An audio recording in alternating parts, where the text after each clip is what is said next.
Hello दोस्तों, एक बार फिर से आप सबका स्वागत है। तो आज इस वीडियो में हम लोग डिस्कस करने वाले हैं HVAC इंटरव्यू क्वेश्चन पार्ट 3 ये वीडियो है। तो पिछला वीडियो भी अगर आपने नहीं देखा होगा तो उसमें भी वो वीडियो मैं डिस्क्रिप्शन में डाल दूँगा, वो देख सकते हैं। मैंने लगभग 10-15 क्वेश्चन ऑलरेडी डिस्कस कर चुका हूँ। तो अगर आप इस चैनल पे नए हैं तो सबसे पहले चैनल को सब्सक्राइब कर लीजिए, क्योंकि मैं HVAC से रिलेटेड वीडियो बनाता हूँ। तो और बेल आइकन को भी दबा दीजिए ताकि जैसे मैं कोई वीडियो डालूँ आप तक नोटिफिकेशन पहुँच जाए। अब देख लें, आज का हमारा क्वेश्चन है, पहला क्वेश्चन है कि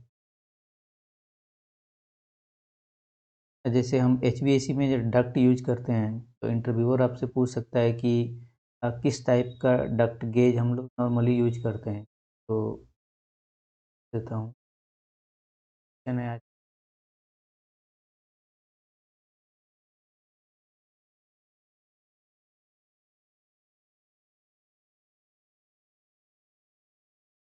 व्हाट इज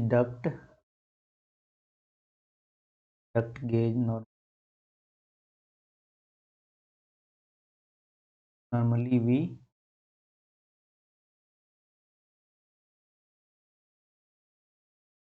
HVAC, ठीक है। तो डक्ट का जो गेज है वो कितने गेज का हम लोग डक्ट यूज करते हैं, और उसका डक्ट का साइजिंग कैसे वैरी करता है, और फिर जैसे उसका थिकनेस कितना होगा। तो हम लोग जैसे अब मान लीजिए कि डक्ट गेज कैसे डिसाइड करेंगे कि कितने गेज का डक्ट होगा, या फिर कभी कभी जैसे आप एरिया निकाल रहे होते हैं, मान लीजिए कि फॉर एग्जांपल अगर आपको कभी एरिया निकालना होता है, डक्ट एरिया, ठीक है। तो आपसे बोल देता है कि 24 गेज का कितना डक्ट है, 22 गेज का कितना डक्ट है, 30 गेज का कितना डक्ट है। इस तरीके से आपको सेग्रीगेट अलग अलग करना होता होगा। तो फिर मान लीजिए कि आपको डक्ट गेज के बारे में नॉलेज नहीं है, तो फिर कैसे आप अलग करेंगे। तो अगर मान लीजिए कि डक्ट का जो साइज है, ठीक है, डक्ट का साइज अगर 0 से लेके 750 mm तक है, तो क्या डक्ट का गेज होगा। 0 से 750 mm तक है, तब इसका साइज डक्ट का गेज होता है 24 गेज, ठीक है। जब 750 mm से लेके 1500 mm तक होता है, तब डक्ट का जो गेज होता है वो 22 गेज होता है। ठीक, क्या एज पर एसमैक।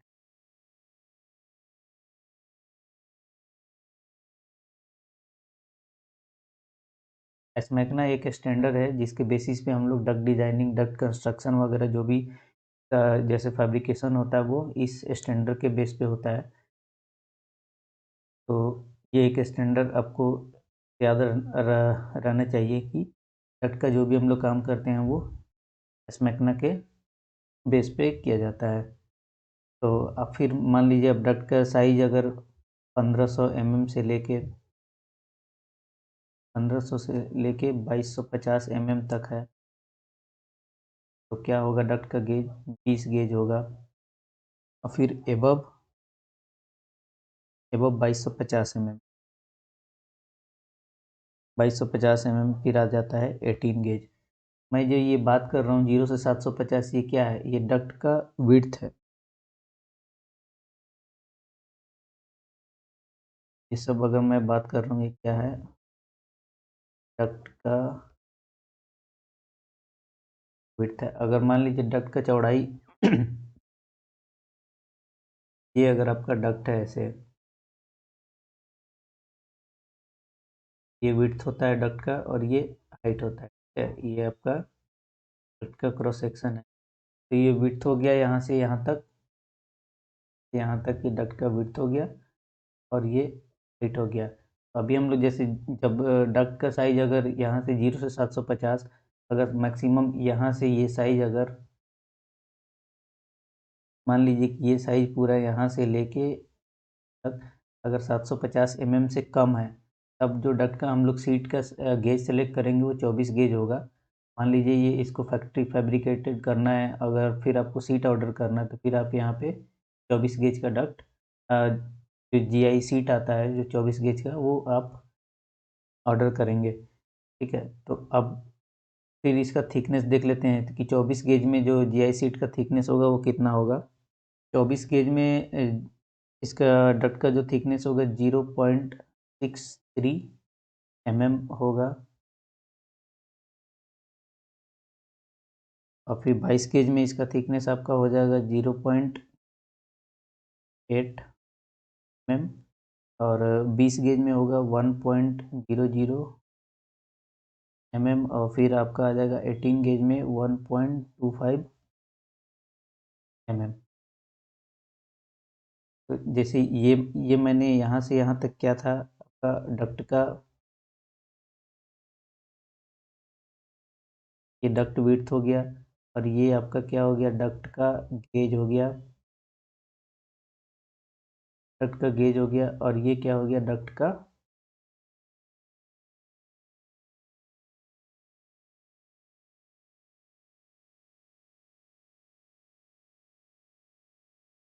ये डक्ट विड्थ हो गया। ठीक है, ये इसको डक्ट बोल लीजिए या फिर जैसे जीआई सीट का जो गेज होगा ना, जीआई सीट का गेज होता है, गैल्वेनाइज्ड आयरन सीट होता है। तो अब फिर गेज के हिसाब से फिर इसका जिंक का कोटिंग किया जाता है कि कितना ग्राम कोटिंग उस पर होगा दोनों तरफ। फिर ये आपका जीआई सीट का थिकनेस हो गया, जीआई सीट का थिकनेस हो गया इतने थिकनेस का। इस तरीके से मान लीजिए अगर आपका डक्ट, कोई डक्ट दिया हुआ है, अब मान लीजिए कोई डक्ट दिया हुआ है जैसे 1000 बाई 300 का डक्ट है, तो इसमें आपका विड्थ कितना है, W 1000 है और हाइट कितना दिया हुआ है, 300 दिया हुआ है। ठीक है, एम में है। एज पर फार्मूला यहाँ पे जो आपने देखा, इस फार्मूला के अकॉर्डिंग अगर 750 से 1500 के बीच में मेरा डक्ट का विड्थ है यहाँ पे, तो ये कितने गेज का होगा, 22 गेज का होगा। ये कितने गेज का डक्ट होगा, तो हम इस डक्ट को जैसे इस तरीके का डक्ट बनेगा आपका, विड्थ हो जाएगा 1000 हाइट हो जाएगा 300 तो इस डक्ट को बनाने के लिए आप जो जीआई सीट ऑर्डर करेंगे वो कितने गेज का होगा, 22 गेज का होगा और उसका थिकनेस कितना होगा, 0.8 तो ये सब स्पेसिफिकेशन आपको मैच करना होगा। जैसे कोई भी सप्लायर आपको डक्टिंग दे रहा है, डक्टिंग भी प्री फैब्रिकेटेड आता है या फिर जीआई सीट आप खरीद रहे हैं, तो गेज और थिकनेस हमेशा मैच कीजिएगा। कि मान लीजिए अगर आप 18 गेज का डक्ट मंगा रहे हैं, जीआई सीट मंगा रहे हैं, तो उसका थिकनेस भी आपको मैनुअली चेक करना पड़ेगा साइड पे कि 1.25 है या नहीं है उसका थिकनेस। तो इस तरीके से गेज का सिलेक्शन किया जाता है। तो ये वीडियो आपको समझ में आया होगा। फिर नेक्स्ट क्वेश्चन हम लोग देखते हैं। नेक्स्ट जो क्वेश्चन है हमारा कि अब टाइप्स ऑफ डक्ट जॉइंट, कितने तरह का डक्ट जॉइंट होता है। ठीक है,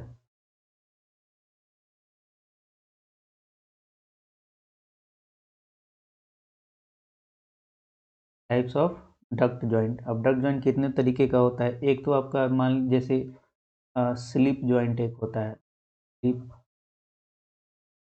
स्लिप जॉइंट होता है और दूसरा होता है फ्लैंज जॉइंट।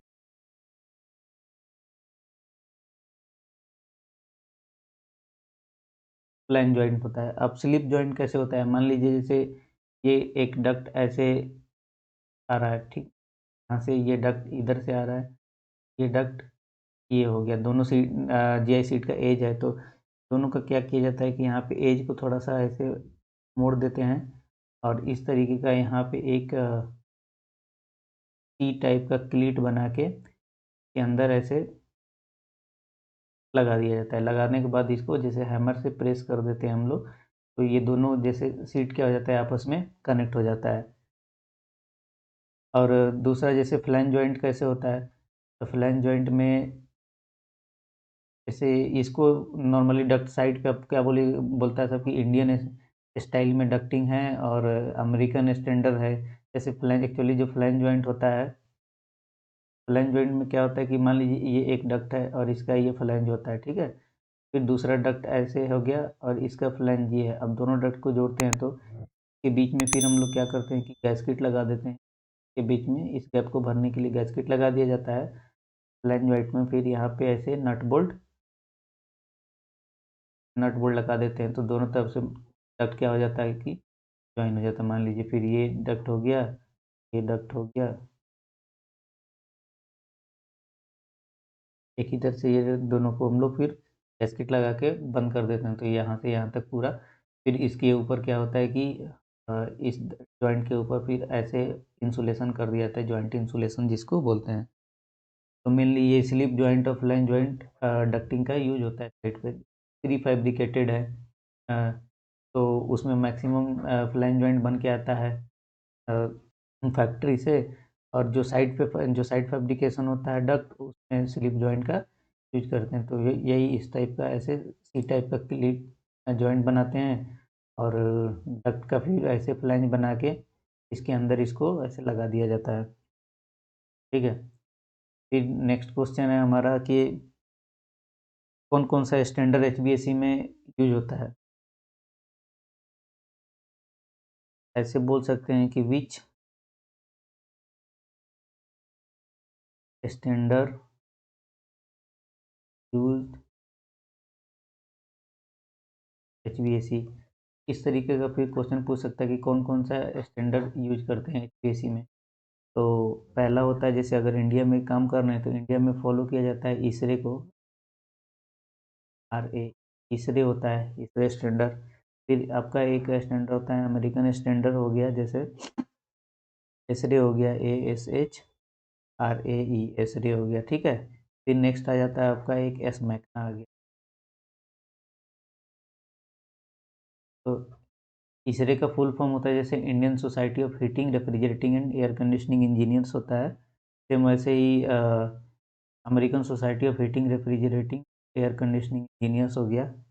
और वैसे ही फिर स्मैकना का फुल फॉर्म हो जाता है seat metal and air conditioning contractor national association होता है। ठीक है। तो इसका फुल फॉर्म आप गूगल पे देख सकते हैं, या फिर मैं लिख देता हूँ। Indian Indian society of heating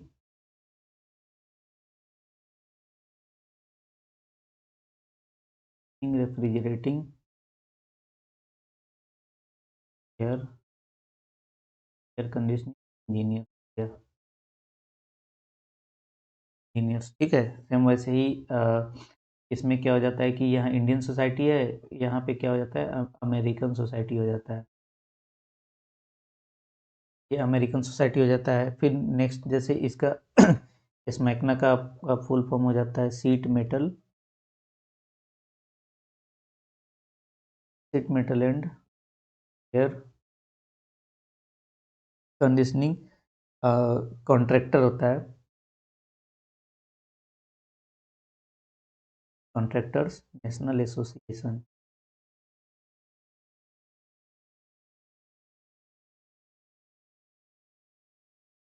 ठीक है।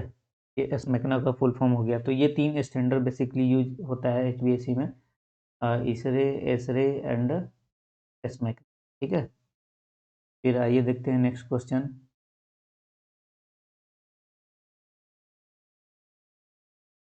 नेक्स्ट क्वेश्चन है हमारा कि 2 वे और 3 वे वाल्व क्या होता है। ठीक है। तो पहले हम लोग डिस्कस करते हैं कि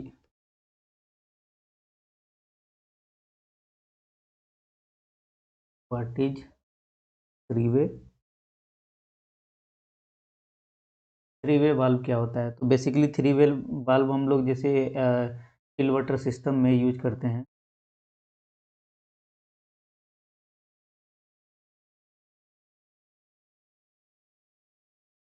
चिल वाटर सिस्टम में यूज करते हैं, किस लिए यूज किया जाता है, जैसे मान लीजिए कि अगर एचयू क्लोज है,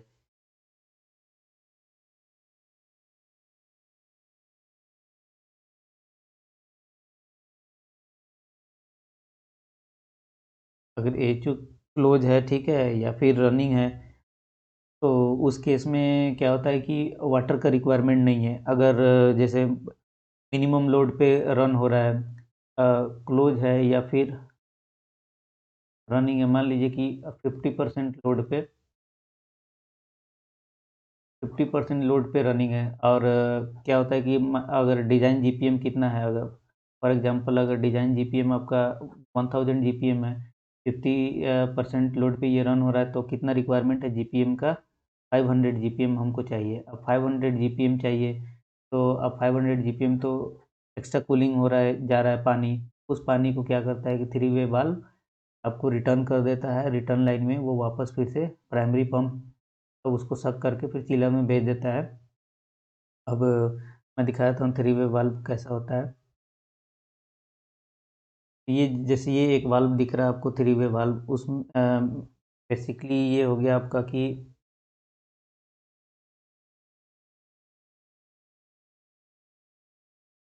अब मान लीजिए जैसे ये एक इनलेट का काम कर रहा है, यहाँ से पानी इसमें इन हो रहा है, ये इनलेट हो गया, फिर यहाँ से ये आउटलेट हो गया यहाँ, ठीक है। एक इनलेट, एक आउटलेट, और एक क्या करता है कि एज ए एग्जॉस्ट काम करता है।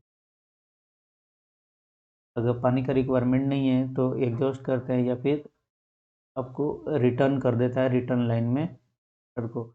ये थ्री वे वाल्व होता है। और थ्री वे वाल्व के ऊपर ये यहाँ पे जैसे देख रहे हैं, ये बीएमएस से कनेक्टेड होता है, एक ट्विटर लगा हुआ है। मैनुअली भी इसको कंट्रोल कर सकते हैं, या फिर आपको बाई बीएमएस से यहाँ से इलेक्ट्रिकल कनेक्शन होता है, बीएमएस से कनेक्टेड होता है। बीएमएस होता है बिल्डिंग मैनेजमेंट सिस्टम, फिर वहाँ से आप इसको कंट्रोल कर सकते हैं। फिर नेक्स्ट देखते हैं कि टू वे वाल्व क्या होता है।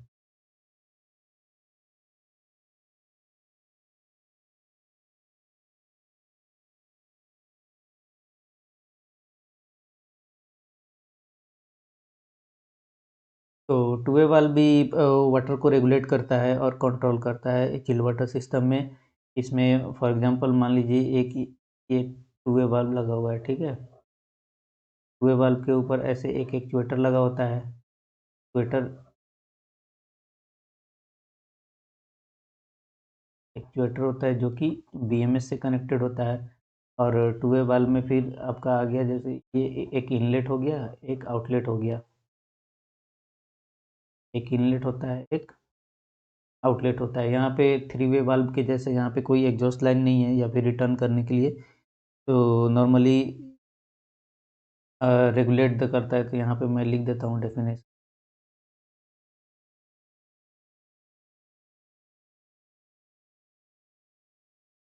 विल रेगुलेट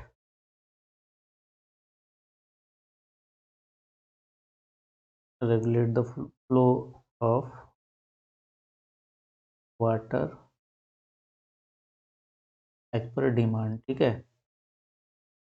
अब जितना डिमांड होगा एचयू को, उतना ये उसको सेट कर दिया जाता है बीएमएस के थ्रू, एक्चुएटर के थ्रू, कि कितना डिग्री हमें खोलना है, कि कितना पानी चाहिए। मान लीजिए किसी 50 GAP में चाहिए, उसके हिसाब से इसके फ्लो को हम लोग कंट्रोल कर सकते हैं।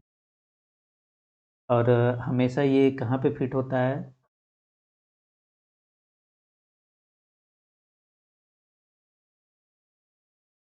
वैसे बोल सकते हैं कि ऑलवेज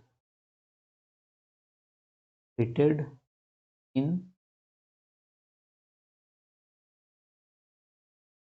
रिटर्न लाइन। तो जो चिल वाटर से रिटर्न होके आता है, उसमें हम लोग ये टू वे वाल्व लगाते हैं, या फिर थ्री वे वाल्व लगाते हैं। तो थ्री वे वाल्व आपको बाईपास कर देता है, और ये कंट्रोलिंग के लिए भी, उसको भी दोनों कंट्रोलिंग के लिए ही यूज किया जाता है। तो टू वे वाल्व मैं दिखाता हूँ आपको कैसा होता है। ये टू वे वाल्व आपको नज़र आ रहा होगा, एक इनलेट है, एक आउटलेट है। फॉर एग्जांपल जैसे यहाँ एरो दिया हुआ है, तो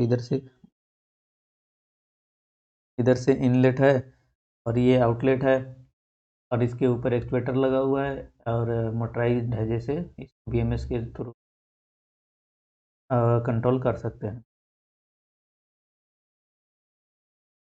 तो इस वीडियो में इतना ही। आई होप ये वीडियो आपको अच्छा लगा होगा। तो अगर अच्छा लगा होगा तो चैनल को सब्सक्राइब कर लीजिए, अपने दोस्तों के साथ भी तो शेयर कर सकते हैं। शेयर कीजिए ताकि दूसरों का भी नॉलेज बढ़े। चैनल को सब्सक्राइब कर लीजिए। फिर मिलते हैं नेक्स्ट वीडियो में।